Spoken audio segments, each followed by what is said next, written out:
Hello everyone, welcome to the smart IAS. अभी हम discuss करने वाले हैं 23 जुलाई 2025 के important current affairs, daily current affairs. तो क्या क्या टॉपिक्स आज हम डिस्कस करने वाले हैं। First topic we are going to talk about is how different constitutional drafts imagined India.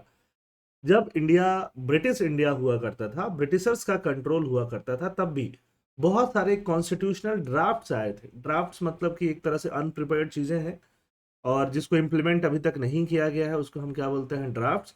Constitutional draft आए थे, ये जीएस पेपर 1 2, 1 में मॉडर्न हिस्ट्री, 2 में आपका पॉलिटी, दोनों के लिए इंपॉर्टेंट है। जो माइक्रो टॉपिक डायरेक्टली जो सिलेबस में मेंशन रहता है, historical underpinning of the constitution, वहां पे आप इसको समझ सकते हो।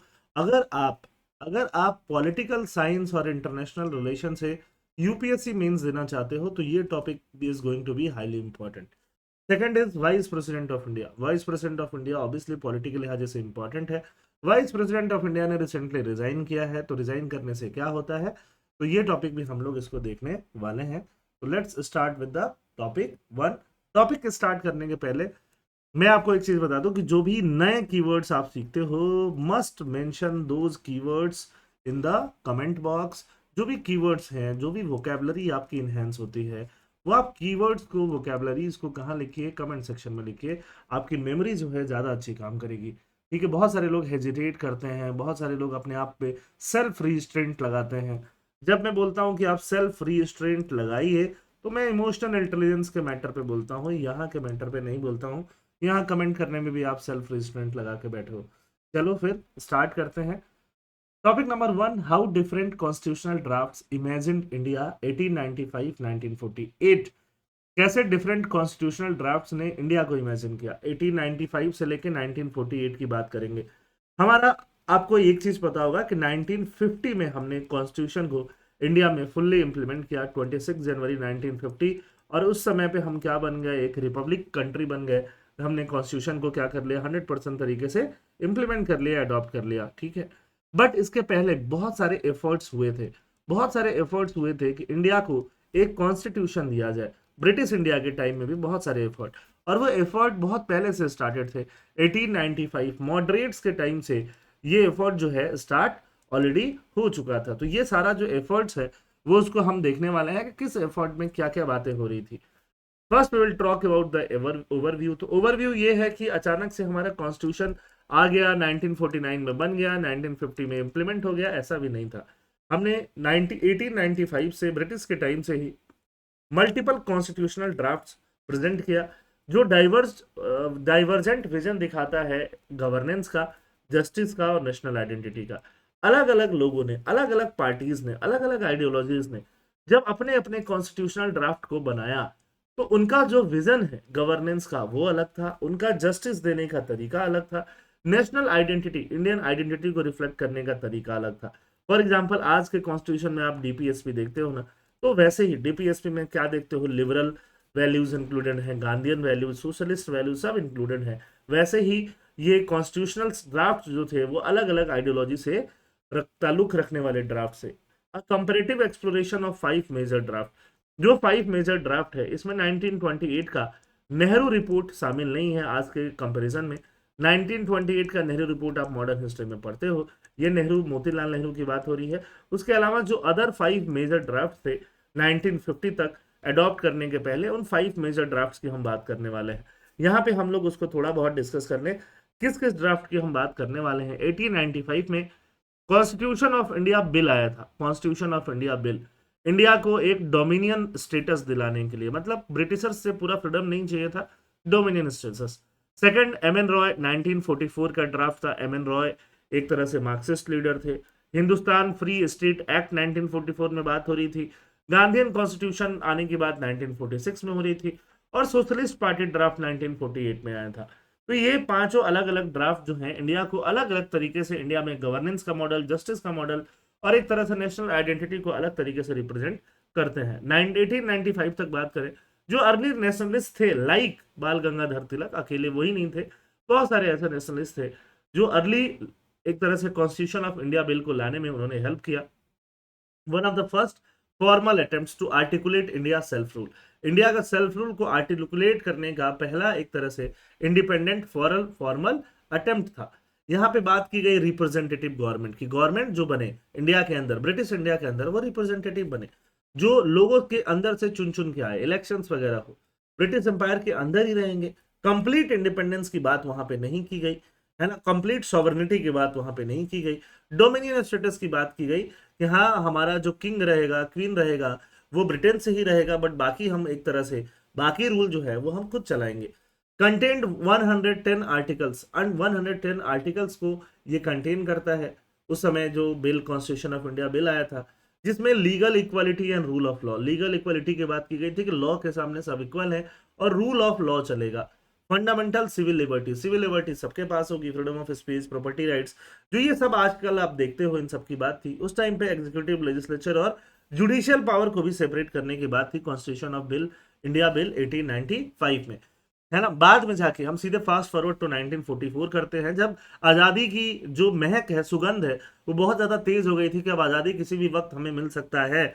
उस समय पे एम एन रॉय का ड्राफ्ट आया था। एम एन रॉय एक मार्क्सिस्ट लीडर थे, हार्डकोर मार्क्सिस्ट थे, कम्युनिस्ट थे, ऐसा लीडर आप बोल सकते हो। और ऑल्दो इनकी एक आइडिएशनल जर्नी है, अलग अलग आइडियोलॉजी से भी एम एन रॉय बिलीव करते थे। जब आप पॉलिटिकल साइंस ऑप्शनल पढ़ोगे तो रेडिकल ह्यूमनिज्म और एम एन रॉय डायरेक्टली आपके सिलेबस में आता है, बट अगर आप नहीं भी पढ़ते हो तो भी आपकी मॉडर्न हिस्ट्री के लिए, आपके लिए एम एन रॉय जो है वो काफी ज्यादा जरूरी हो जाते हैं। In radical humanism the most fundamental value is human freedom. Human freedom सबसे ज्यादा fundamental value, human freedom. Freedom मतलब ऐसा नहीं कि सिर्फ पॉलिटिकल फ्रीडम, फ्रीडम मतलब पॉलिटिकल फ्रीडम, फ्रीडम मतलब इकोनॉमिक फ्रीडम, फ्रीडम मतलब आपका बाकी बंधनों से फ्रीडम, साइकोलॉजिकल फ्रीडम, हर तरह का ह्यूमन फ्रीडम हो। वो रेडिकल ह्यूमनिज्म में ये बात करते थे। रेडिकल डेमोक्रेटिक पार्टी की बात करते थे एम एन रॉय। वो किस तरह की डेमोक्रेसी की बात करते थे? पार्टिसिपेटरी डेमोक्रेसी, है ना, डायरेक्ट डायरेक्ट डेमोक्रेसी की बात करते थे, ग्रास रूट गवर्नेंस की बात करते थे। तो जिन्होंने जो ड्राफ्ट कॉन्स्टिट्यूशन दिया था उस टाइम पे, उसका की फीचर्स क्या है? फेडरल इंडिया, फेडरलिज्म आप समझते हो ना, कि पूरे इंडिया को अलग अलग पार्ट्स में डिवाइड किया जाए। समझ में आ रही बात? स्टेट्स को भी पावर मिले, सेंटर को भी पावर मिले, जिसको हम क्या बोलते हैं? Federal India with linguistically defined provinces. जो स्टेट्स होंगे, प्रोविंसेस होंगे, प्रोविंसेस कैसे डिफाइंड होंगे? लिंग्विस्टिकली। बाद में भी जाके लैंग्वेज बेसिस पे ही प्रोविंसेस जो है डिफाइन हुए, है ना। आपका कन्नड़ बोलने वालों का कर्नाटका बन गया, ठीक है, तमिल बोलने वालों का तमिलनाडु बन गया, ठीक है, मलयालम बोलने वालों का एक तरह से केरला बन गया, मराठी बोलने वालों का महाराष्ट्र बन गया। बाद में भी जाके वैसे ही डिफाइन हुआ, बट वो भी यही बात कर रहे थे। Popular sovereignty as the source of power. Popular sovereignty का मतलब होता है sovereignty of the people, people ही सॉवरेन है, पीपल का सॉवरेन होना ही सोर्स ऑफ पावर है। पीपल सॉवरेन है, पीपल सेंटर में है, ठीक है। Right to revolt, people revolt कर सकते हैं अगर उनको कुछ भी खराब लग रहा है, कुछ भी खराब लग रहा है कि भले ही हमने ही गवर्नमेंट चुन के बनाया है बट गवर्नमेंट अच्छा नहीं कर रहा है, तो people can revolt, a bold mechanism to safeguard against tyranny. अगर कोई भी गवर्नमेंट बन गई और वो मनमौजी कर रही है, मनमानी कर रही है, तो पीपल कैन रिवोल्ट। और पीपल के पास जब राइट टू रिवोल्ट होगा और डायरेक्टली ये फंडामेंटल राइट्स का पार्ट होगा, तो रेडिकल ह्यूमनिज्म इंप्लीमेंट होगा। Citizens committee to ensure decentralise public participation. Public participation सिर्फ इलेक्शन के टाइम पे वोट देने के लिए नहीं होना चाहिए, रादर हमेशा होते रहना चाहिए। Defines the republic as free, secular, federal, democratic. ये सारे फीचर्स की वो बात करते थे। Emphasise checks on bureaucratic centralism. Bureaucratic centralism मतलब आईएएस ऑफिसर के पास में जो सारा पावर चला जाएगा, सेक्रेटरीज के पास में, जो आईएएस ऑफिसर आप बनना चाहते हो उनके पास जो सारा पावर चला जाएगा, उस पर चेक की बात करते थे। शायद ये अगर एम एन रॉय का रेडिकल ह्यूमनिज्म इंप्लीमेंट होता तो आईएएस के पास इतना पावर नहीं होता, हर किसी के पास पावर होता, तो शायद आप आईएएस बनना चाहते ही नहीं। And empowered local institution, local institution जो है, ग्राम सभा, ग्राम पंचायत, अर्बन लोकल बॉडी, ये ज्यादा इंपावरमेंट इनकी ज्यादा हो, ये है रेडिकल ह्यूमनिज्म का विजन एम एन रॉय का।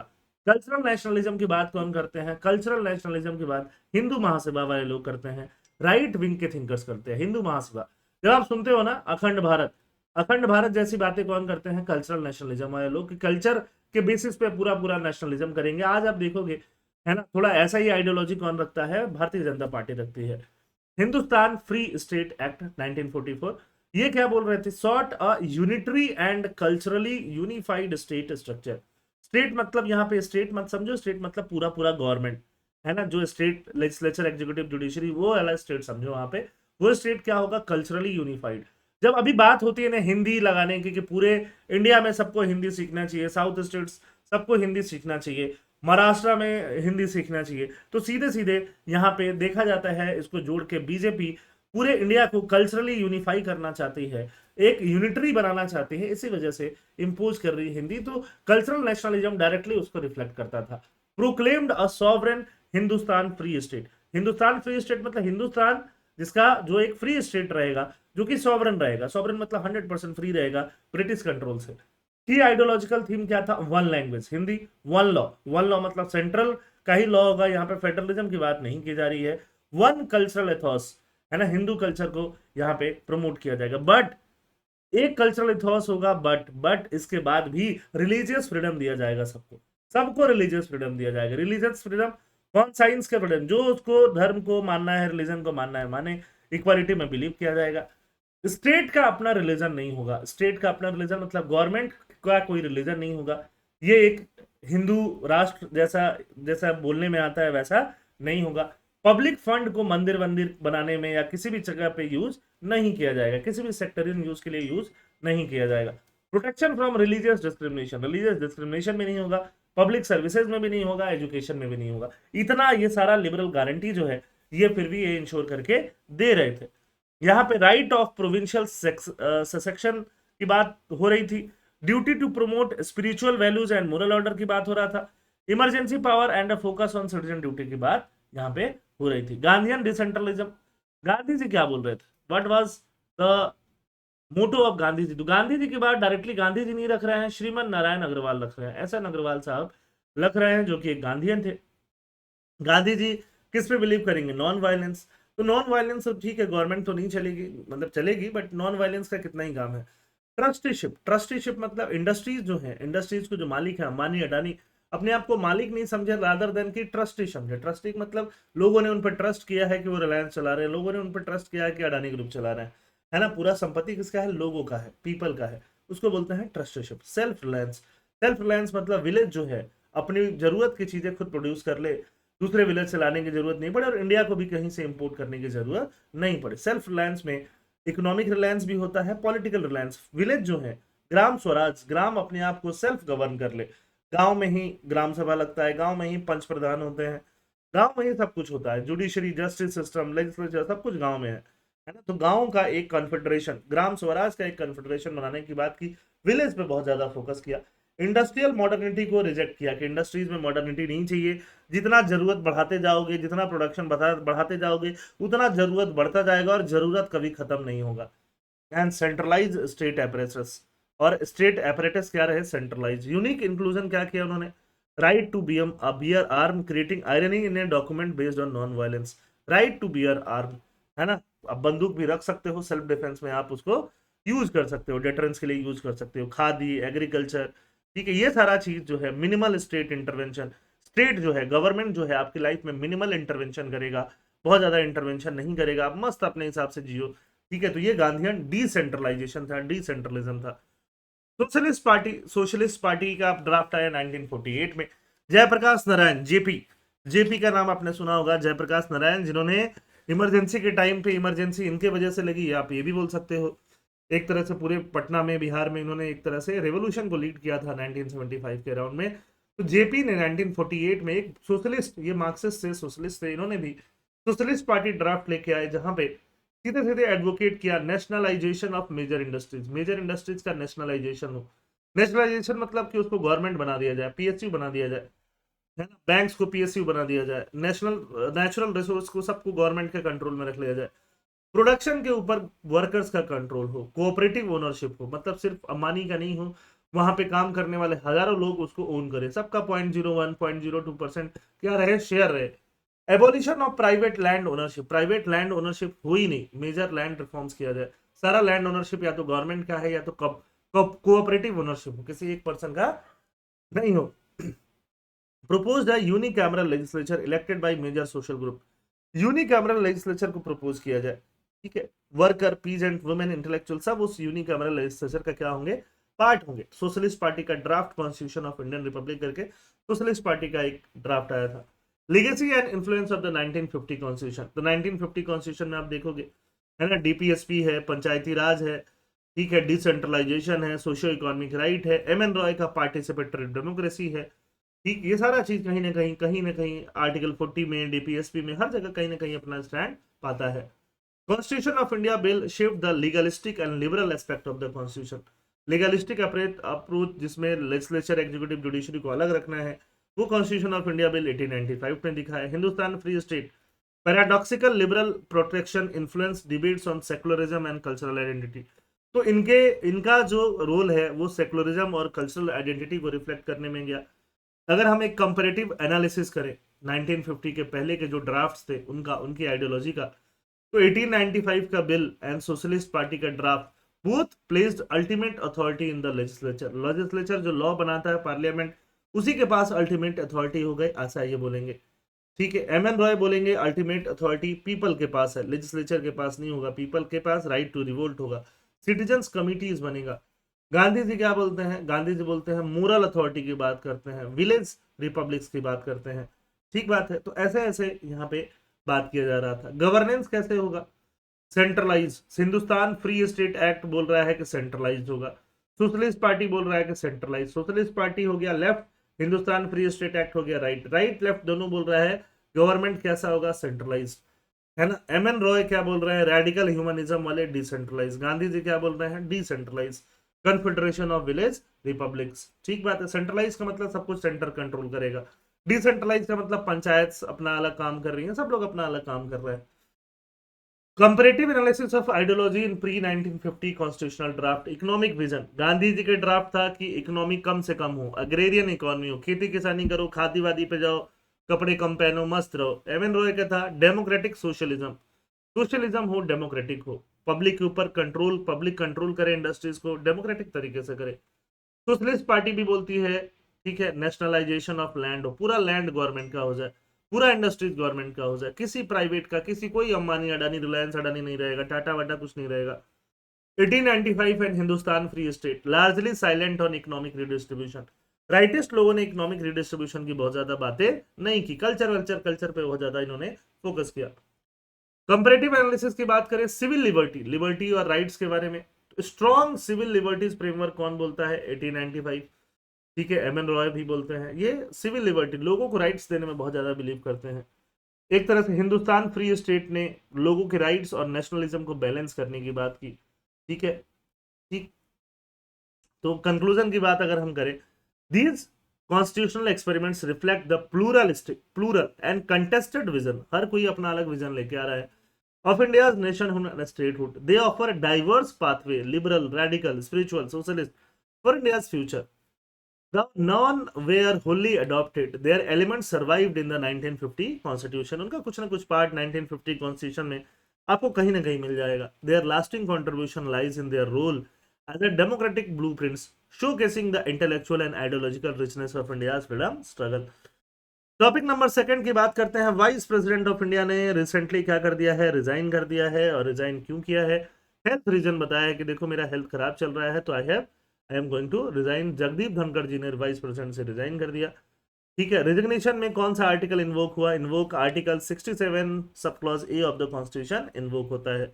वाइस प्रेसिडेंट क्या है? सेकंड हाईएस्ट कॉन्स्टिट्यूशनल पोस्ट है इंडिया में प्रेसिडेंट के पास, है ना। राज्यसभा का ex officio chairman, ex officio मतलब जो भी वाइस प्रेसिडेंट के ऑफिस में होगा वो अपने आप राज्यसभा का चेयरमैन बन जाएगा, उसको बोलते हैं एक्स ऑफिशियो।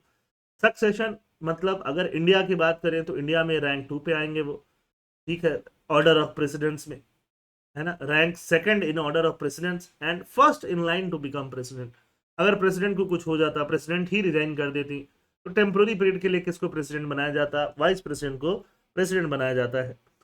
ठीक है, Jagdeep Dhankhar who took office in 2022, अभी सिर्फ 3 साल ही हुआ है, is only the third vice president in Indian history to resign before completing his term after VV Giri and R Venkata Raman. Prelims के लिए ये इंपॉर्टेंट फैक्ट हो सकता है।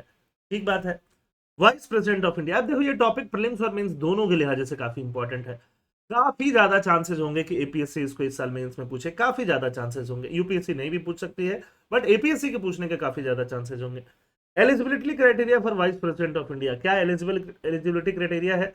As per Article 66 of Indian Constitution, a person is eligible to contest for the office of Vice President if कोई भी vice president बन सकता है अगर वो इंडियन सिटीजन हो, 35 ईयर या उससे ज्यादा हो, राज्यसभा का मेंबर बनने के लिए क्वालिफाइड हो, राज्यसभा का मेंबर बनने के लिए जो जो क्वालिफिकेशन चाहिए, खासकर एज चाहिए 35 वगैरह, वो सारा 30 एज चाहिए होता है वैसे, वो सारा क्वालिफिकेशन उसके पास हो। साथ साथ में वो कोई ऑफिस ऑफ प्रॉफिट पे काम नहीं करे। जैसे आप आईएएस ऑफिसर बनोगे तो आप ऑफिस ऑफ प्रॉफिट होल्ड करोगे, कोई मिनिस्टर होगा तो वो ऑफिस ऑफ प्रॉफिट होल्ड करेगा। ऑफिस ऑफ प्रॉफिट क्या है? Office of profit, office of profit का मतलब ये होता है, ठीक है, ऑफिस ऑफ प्रॉफिट क्या है? In Swapan Roy versus Pradyut Bordoloi case, Supreme Court laid down certain parameter to check whether an office constitute office of profit, whether government has appointed, whether government has power to dismiss or remove, is government paying the remuneration, whether government determines or control function of such office, whether function are performed for this government। ये सारे जो आप condition देख रहे हो, आप सीधे सीधे मान लो, बहुत सिंपल तरीके से मान लो, है ना। अगर आप गवर्नमेंट ऑफिसर हो, ठीक है, अगर आप मिनिस्टर्स हो, ठीक है, तो आप ऑफिस ऑफ प्रॉफिट को क्या कर रहे हो? होल्ड कर रहे हो, ठीक बात है। आर्टिकल 102 ये किसके लिए है? एमपी लोगों के लिए। आर्टिकल 191 ये किसके लिए है? एमएलए लोगों के लिए। आर्टिकल 102 एमपी लोगों का आर्टिकल जो है 102 का क्लॉज 1 सब क्लॉज ए क्या कहता है? A person shall be disqualified from being a member of either house of parliament if he holds any office of profit among other grounds. कोई MP है, कोई एमपी अगर ऑफिस ऑफ प्रॉफिट होल्ड करता है तो उसको डिस्क्वालीफाई कर दिया जाएगा। कुछ लोगों का एग्जेम्प्टेड है, जो मिनिस्टर बन जाते हैं उनका एग्जेम्प्टेड है। मिनिस्टर बनने के अलावा मिनिस्टर बनने का एक लिमिट है ना। सेंट्रल गवर्नमेंट में 15% मिनिस्टर हो सकते हैं। जितने टोटल एमपी हैं लोकसभा में, लोकसभा के अगर 545 एमपी है, उसका 15% निकालो आप, 71 72 के आसपास आएगा। उतने ही लोग मिनिस्टर बन सकते हैं, ठीक है, उतने लोगों को एक बार मिनिस्टर बना दिया जाएगा। उसके उसके अलावा किसी को भी कोई ऐसा पोस्ट मिलता है जिसपे गवर्नमेंट एमपी के अलावा अलग से उसको सैलरी देती है या अलग से वो डिसीजन मेक करता है एमपी के अलावा, तो वो ऑफिस ऑफ प्रॉफिट हो जाता है। आर्टिकल 191 क्लॉज 1 क्या बोलता है? यही एमएलए के केस में लगाता है। आर्टिकल 103 क्या बोलता है? If A question arises whether a member has incurred such disqualification it will be referred to the president। President decide करेंगे बाद में, जैसे इलेक्शन कमीशन हमको बोलेगा कि ऑफिस ऑफ प्रॉफिट होल्ड कर रहा है कि नहीं। बहुत सारे केस है, जया बच्चन केस है, ठीक है, जया बच्चन को भी ऑफिस ऑफ प्रॉफिट केस में पकड़ा गया था। सोनिया गांधी, इनफैक्ट सोनिया गांधी तो सिर्फ एमपी थी, सोनिया गांधी तो कोई मिनिस्टर बनी नहीं थी जब मनमोहन सिंह क्या थे, मनमोहन सिंह रूल कर रहे थे, मनमोहन सिंह प्राइम मिनिस्टर थे। बट सोनिया गांधी को एक ऑफिस दे दिया गया था बिना मिनिस्टर बने ही। ऑफिस मतलब बैठने का जगह नहीं, कुछ और पावर, एक्स्ट्रा पावर दे दिया गया था, ठीक है। और एक्स्ट्रा पावर दे दिया गया था। उस समय जो प्रेसिडेंट थे वो एपीजे अब्दुल कलाम साहब थे, वो उनको ऑफिस ऑफ प्रॉफिट से हटाने वाले थे, है ना। नया लॉ ही पास कर दिया कांग्रेस की गवर्नमेंट ने, ठीक है, कि वो ऑफिस ऑफ प्रॉफिट में नहीं है। तो ये पूरा ऑफिस ऑफ प्रॉफिट जो है, ठीक है, लेजिस्लेचर और एग्जीक्यूटिव से पावर्स को सेपरेट करने के लिए है। लेजिस्लेचर और एग्जीक्यूटिव का पावर, लेजिस्लेचर का पावर क्या है? लॉ बनाना, ठीक है, लॉ बनाना। एग्जीक्यूटिव का पावर क्या है? लॉज को इंप्लीमेंट करना, ठीक बात है। तो अगर लॉ बनाना पावर है, उसी इंडिया में क्या है, पार्लियामेंट्री डेमोक्रेसी में लेजिस्लेचर से एग्जीक्यूटिव चुने जाते हैं, तो बिल्कुल कंप्लीट सेपरेशन तो नहीं है। लेकिन जितने लेजिस्लेचर बच गए जो एग्जीक्यूटिव नहीं बने, उनको किसी तरह से ऑफिस ऑफ प्रॉफिट में इन्वॉल्व नहीं होना होता है, ठीक है। उसके अलावा ऑफिसर्स वगैरह, कोई एमपी है तो क्या वो वाइस प्रेसिडेंट प्रेसिडेंट बन सकते हैं? हाँ, रिजाइन करके बन सकते हैं सारे लोग। आईएएस ऑफिसर आप हो, रिजाइन करके बन जाओ, रिटायर हो गए तो बन सकते हो। Once retired now you are out of the office of profit. Vice president of India rules and responsibility, constitutional position क्या है? सेकंड हाईएस्ट कॉन्स्टिट्यूशनल ऑफिस है इंडिया में, आर्टिकल 63, है ना। राज्यसभा का आप ऑटोमेटिक चेयरमैन बन जाते हैं वाइस प्रेसिडेंट। लेजिस्लेटिव पावर क्या है? राज्यसभा का जो भी सेशन होगा उस पर प्रिसाइड करेंगे। He is not the member of Rajya Sabha, Rajya Sabha का मेंबर नहीं है बट चेयरमैन है। Maintain order and discipline, decide on disqualification, disqualification कोई कौन सा एमपी डिफेक्शन वाला एमपी है, अपने पार्टी का अगेंस्ट गया है, उसको उस पर डिसाइड करने का पावर है। कास्टिंग वोट है, कास्टिंग मतलब मान लो जब वोटिंग हो रहा है राज्यसभा में और यस और नो वाली वोटिंग जो है वो टाई हो जाए, यस और नो वाले वोटिंग, तो कास्टिंग वोट वो कौन करेगा? वाइस प्रेसिडेंट कर सकता है, ठीक है। एग्जीक्यूटिव पावर्स क्या होंगे? प्रेसिडेंट ऑफ इंडिया जब एब्सेंट है, डेथ है, रेजिग्नेशन है, रिमूवल है, तो प्रेसिडेंट का फंक्शन को ये 6 महीने तक निभा सकते हैं जब तक नया प्रेसिडेंट को इलेक्ट नहीं किया जाता है। वाइस प्रेसिडेंट, आर्टिकल 66 बार बार आ रहा है, याद रखो। इलेक्टोरल कॉलेज, कैसे वाइस प्रेसिडेंट को एक तरह से इलेक्ट किया जाता है? जो भी लोकसभा के एमपीज हैं, जो भी राज्यसभा के एमपीज हैं, ठीक है, और जो भी राज्यसभा के नॉमिनेटेड मेंबर्स भी हैं, सब लोग मिलके क्या बनाते हैं? सीधे सीधे सीधे सीधे इलेक्ट करते हैं किसको, वाइस प्रेसिडेंट को। मतलब सीधे सीधे सिर्फ पार्लियामेंट की बात हो रही है ना। जो पार्लियामेंट है, पार्लियामेंट के जो भी इलेक्टेड लोग और इलेक्टेड लोग के अलावा इवन नॉमिनेटेड लोग, दोनों लोग मिलके वाइस प्रेसिडेंट को क्या करते हैं, इलेक्ट करते हैं। वोटिंग होता है, proportional representation and single transferable vote, secret ballot. Voters rank candidates in order of preference and the candidate with the least vote is eliminated, है ना। प्रोपोर्शनल रिप्रेजेंटेशन में क्या होता है, मान लो ABCD 4 कैंडिडेट हैं, तो 50% से ऊपर आना चाहिए, एक आध जीत गया। अगर मान लो 50% नहीं आया, 45 ही आया, 25 ही आया, कुछ ऐसे आया, सबसे लास्ट वाला एलिमिनेट हो जाता है ना। और प्रोपोर्शनल रिप्रेजेंटेशन में क्या करना होता है, चॉइस डालना होता है, फर्स्ट चॉइस, सेकंड चॉइस, ठीक है। तो ये पूरा डिटेलिंग जो है प्रोपोर्शनल रिप्रेजेंटेशन का, आप अलग से पढ़ते हो जब आप पॉलिटी के क्लासेस करते हो तब, ठीक।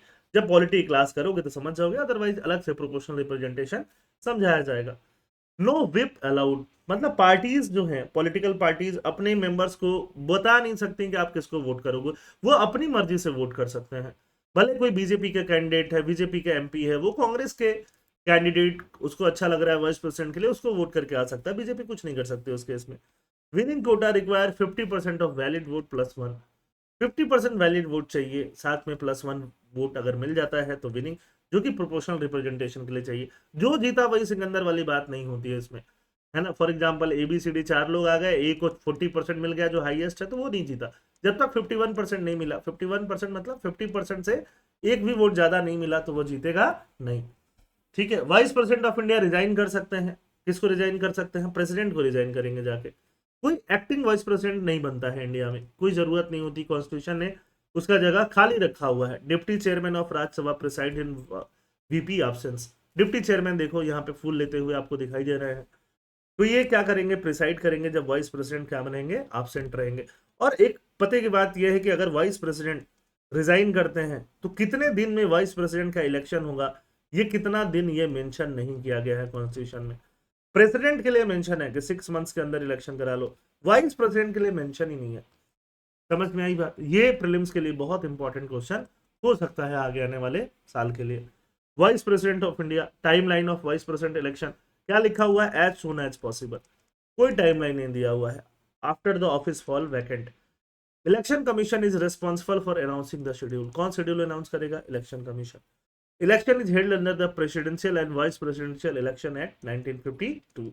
Traditionally the secretary general of either house of parliament is appointed as the returning officer, है ना। दोनों हाउस, लोकसभा और राज्यसभा में सेक्रेटरी जनरल होते हैं, उनको रिटर्निंग ऑफिसर बनाया जाता है जब इनका इलेक्शन होता है। इलेक्शन के टाइम पे, ठीक है, अगर मान लो वाइस प्रेसिडेंट को हटाना हुआ, रिमूव करना हुआ, रिमूवल के टाइम पे 14 डेज का उनको नोटिस दिया जा सकता है। आर्टिकल 67 क्लॉज B अप्लाई होगा। वोटिंग रिक्वायरमेंट क्या है, देखो 2 हाउसेज है, लोकसभा और एक हाउस है राज्यसभा। तो वो एक तरह से किसके चेयरमैन है, राज्यसभा के। तो राज्यसभा में, राज्यसभा का इंपॉर्टेंस ज्यादा है, लोकसभा का थोड़ा कम है। तो राज्यसभा में मान लो 245 टोटल सीट्स है, 245 में 5 लोग जो है, 5 सीट्स जो है वैकेंट है। वैकेंट मतलब किसी का डेथ हो गया है या खाली है किसी वजह से, किसी ने रिजाइन कर दिया, 240 मेंबर्स बचे हैं, है ना। भले वो प्रेजेंट हो एब्सेंट हो वो अलग बात है, बट 240 सीट अभी प्रेजेंटली एक्टिव है, ठीक है। तो जितनी एक्टिव सीट है, एक्टिव सीट का मेजोरिटी, 240 सीट का आधा करोगे 120, 120 में मेजोरिटी कितना होगा, 121, है ना। 240 का आधा से ज्यादा, तो 121 को बोलेंगे इफेक्टिव मेजोरिटी।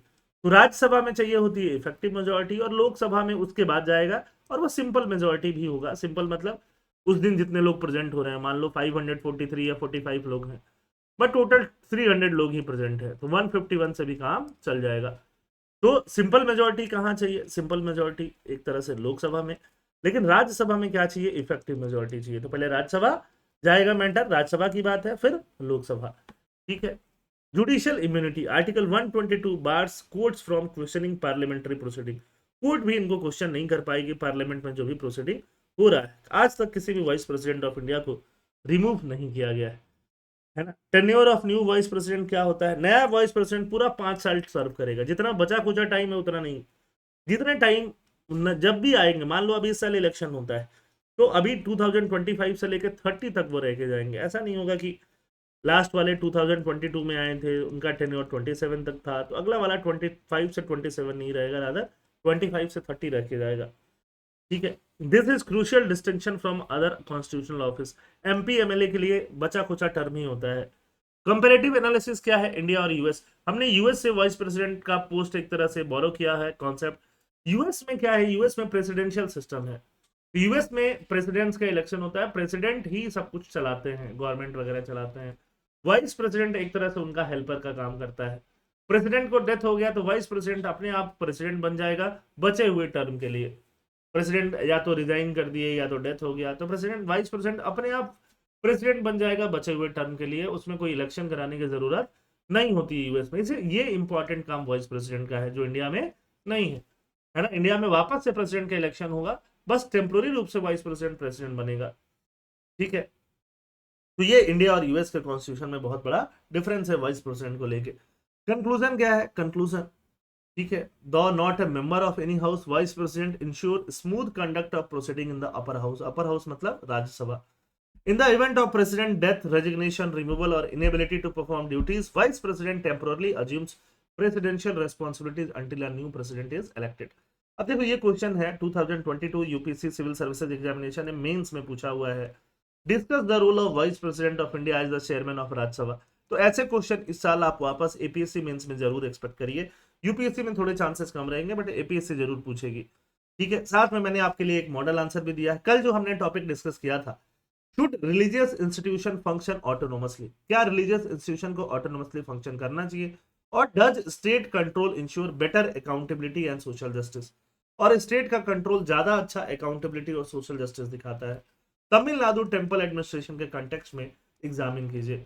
इसमें इंट्रोडक्शन आपने आर्टिकल 26 वगैरह लगा के यूज कर लिया है ना। स्टेट कंट्रोल होना चाहिए कि नहीं होना चाहिए, उसका justification, accountability, social welfare promote होगा। कल जो हमने डिस्कस किया था वही सारे पॉइंट्स, पॉइंट फॉर्मेट में कैसे लिखोगे? लिगेसी ऑफ रिफॉर्म मूवमेंट, है ना। ऑटोनॉमी देना क्यों चाहिए? ऑटोनॉमी का केस फॉर ऑटोनॉमी आर्टिकल 26 की वजह से। प्लूरलिस्टिक इथोक्स फॉलो होगा, कल्चरल और ट्रेडिशनल इंटीग्रिटी मेंटेन रहेगी। जो कल हमने पॉइंट डिस्कस किए थे उसके आंसर के फॉर्मेट में आप कैसे लिखोगे, है ना। वे फॉरवर्ड क्या होना चाहिए? गवर्नेंस बैलेंस्ड रहे, लीगल क्रेडिटी और ज्यादा आए, को गवर्नेंस मॉडल हो। को गवर्नेंस मतलब जो गवर्नमेंट और एक तरह से जो यहाँ पे टेम्पल अथॉरिटी है वो एक साथ मैनेज करे। कंक्लूजन क्या है? तमिलनाडु ने डेमोन्स्ट्रेट किया है रेगुलेटेड ऑटोनॉमी, है ना, रेगुलेशन भी होगा बट ऑटोनॉमी भी होगा। Can transform temple into instrument of social justice, college वॉलेज बनवाए हैं तमिलनाडु ने, तो ये कंक्लूजन के रूप में आप लिख सकते हो। ठीक है, तो ऐसे क्वेश्चन पूछे जाएंगे डेली। मैं ट्राई करूंगा कि आपको एक मेंस क्वेश्चन दिया जाए, जो पुराना टॉपिक हम कवर कर रहे हैं उसके ऊपर एक मेंस का मॉडल आंसर दिया जाए, जिससे मॉडल आंसर लिखना सीखो। और ये क्वेश्चन आप मुझे लिख के दिखा सकते हो, ठीक है। और बाकी लोग जो है आप अपना मेल कर सकते हो। ठीक, चलिए आज का लेक्चर यहीं खत्म होता है। थैंक यू एंड जय हिंद।